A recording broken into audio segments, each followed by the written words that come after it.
തിരുവചന സന്ദേശങ്ങൾ ശ്രവിക്കുന്നതിനായി ഭാഗ്യവചനധാര ഇന്ന് തന്നെ സബ്സ്ക്രൈബ് ചെയ്യുക.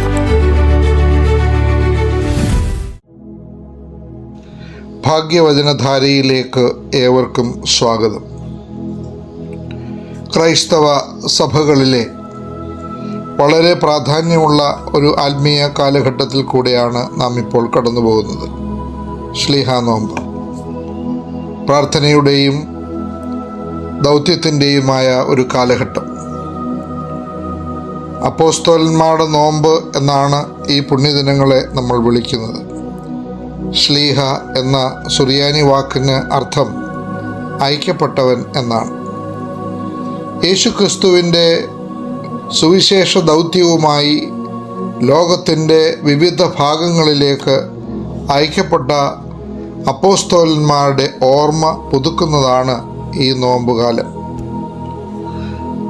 പെന്തക്കോസ്ത് പെരുന്നാളിന് ശേഷം ആരംഭിച്ച് ജൂൺ 29 വിശുദ്ധ പത്രോസിൻ്റെയും പൗലോസിൻ്റെയും പെരുന്നാളോടെയാണ് ഈ നോമ്പ് അവസാനിക്കുന്നത്.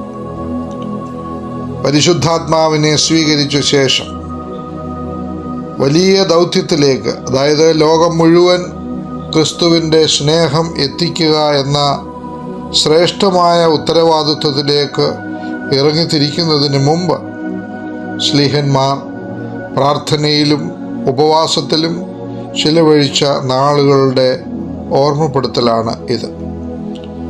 ദൈവഹിതപ്രകാരം തങ്ങളെ ഏൽപ്പിച്ചിരിക്കുന്നതായ ദൗത്യം ത്യാഗോജ്വലമായി പ്രാർത്ഥനയിലൂടെ, ആത്മീയ ശക്തിയിലൂടെ ലോകമെങ്ങും വ്യാപരിപ്പിക്കുവാൻ തക്കവണ്ണമുള്ളതായ ഒരു ശ്രേഷ്ഠ സന്ദർഭം.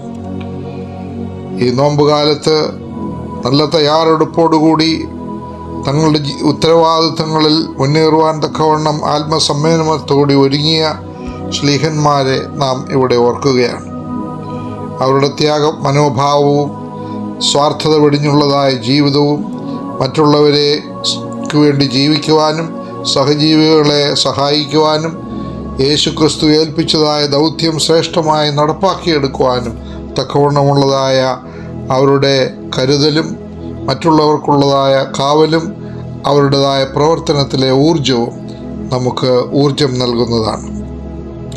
അങ്ങനെ ഒരു പ്രേഷിത ചൈതന്യത്തോടുകൂടി നമ്മളായിരിക്കുന്ന ഇടങ്ങളിൽ ക്രിസ്തുവിൻ്റെ സ്നേഹത്തിൻ്റെയും സമാധാനത്തിൻ്റെയും കാരുണ്യത്തിൻ്റെയും ദൂതന്മാരായി മാറുക എന്നതാണ് ശ്ലീഹാ നോമ്പ് നൽകുന്ന വലിയ സന്ദേശം. ഈ ആധുനികമായ യുഗത്തിൽ പ്രാർത്ഥനയ്ക്കും ആത്മപരിശോധനയ്ക്കുമായി സമയം കണ്ടെത്താൻ നമുക്ക് ഈ നോമ്പ് ഉപകരിക്കട്ടെ എന്ന് പ്രത്യേകമായി പ്രാർത്ഥിക്കുകയാണ്. ശ്ലീഹാ നോമ്പിൻ്റെ പശ്ചാത്തലത്തിൽ യേശുവിന് ഏറ്റവും പ്രിയപ്പെട്ടവനായിരുന്ന വിശുദ്ധ യോഹന്നാൻ ശ്ലീഹായെ പ്രത്യേകമായി നാം ഓർക്കുകയാണ്. യോഹന്നാൻ ശ്ലീഹായെക്കുറിച്ച് പ്രത്യേകമായി ചിന്തിക്കുമ്പോൾ യേശുവിൻ്റെ 12 ശ്ലീഹന്മാരിൽ ക്രിസ്തുവിന് ഏറ്റവും പ്രിയപ്പെട്ട ശിഷ്യൻ എന്നറിയപ്പെട്ടിരുന്ന വ്യക്തിയാണ് അദ്ദേഹം.